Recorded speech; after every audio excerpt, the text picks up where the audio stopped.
রবীন্দ্রনাথের খেয়া কাব্যের কৃপণ কবিতাটির প্রথম পংক্তি যদিও আমি ভিক্ষা করে ফিরতেছিলাম গ্রামের পথে পথে এইভাবে, তবু আমাদের মনে রাখতে হবে কবিতাটি রচিত হয় শহর কলকাতায় ৮ চৈত্র ১৩১২ বঙ্গাব্দে। কৃপণ।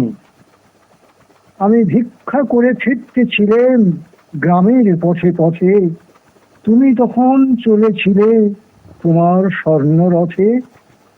অপূর্ব এক স্বপ্ন সম লাগতেছিল চক্ষে মম, কি বিচিত্র শোভা তোমার, কি বিচিত্র সাজ। আমি মনে ভাবতেছিলাম, এ কোন মহারাজ। আজি সুভক্ষণে রাত পোহালো, ভেবেছিলেন তবে আজ আমারে দ্বারে দ্বারে ফিরতে নাহি হবে। বাহির হতে নাহি হতে কাহার দেখা পেলেন পথে, চলিতে রথ ধন ধান্য ছড়াবে দুই ধারে, মুঠা মুঠা কুড়িয়ে নেব নেব ভারে ভারে। দেখি সহসা রথ থেমে গেল আমার কাছে এসে, আমার মুখ পানে চেয়ে নামলে তুমি হেসে। দেখে মুখের প্রসন্নতা জুড়িয়ে গেল সকল ব্যথা, হেনকালে কিসের লাগি তুমি অকস্মাৎ আমায় কিছু দাও গো বলে বাড়িয়ে দিলে হাত। মরি, এ কি কথা রাজাধিরাজ, আমায় দাও গো কিছু। শুনে ক্ষণকালের তরে লইনু মাথা নিচু। তোমার কি বা অভাব আছে ভিখারি ভিক্ষুকের কাছে? এ কেবল কৌতুকের বসে আমায় প্রবঞ্চনা। ঝুলি হতে দিলেম তুলে একটি ছোট কণা। যবে পাত্রখানি ঘরে এনে উদার করি একই, ভিক্ষা মাঝে একটি ছোট সোনার কণা দেখি। দিলেন যা রাজ ভিখারি রে, স্বর্ণ হয়ে এলো ফিরে। তখন কাঁদি চোখের জলে দুটি নয়ন করে, তোমায় কেন দিই আমার সকল শূন্য করে।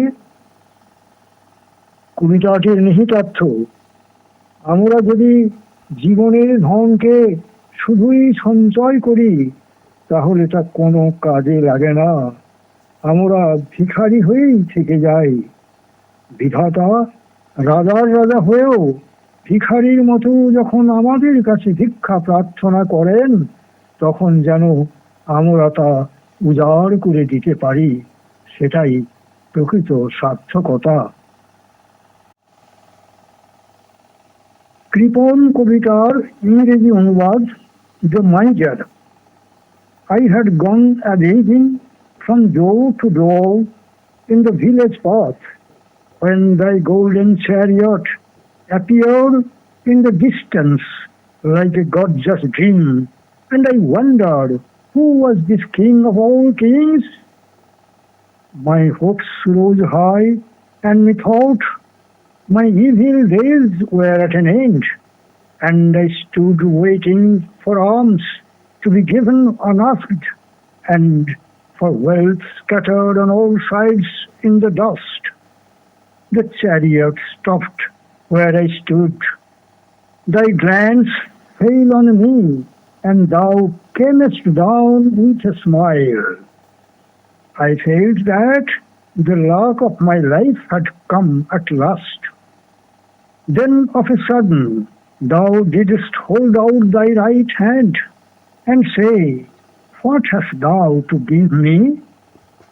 Ah, what a kingly gesture it to open thy palm to a beggar to beg. I was confused and stood undecided, and then from my wallet I slowly took out the least grain of corn and gave it to thee. But how great my surprise when at the day's end I emptied my bag on the floor to find a least little grain of gold among the poor heap. I bitterly wept and wished that I had had the heart to give thee to my all.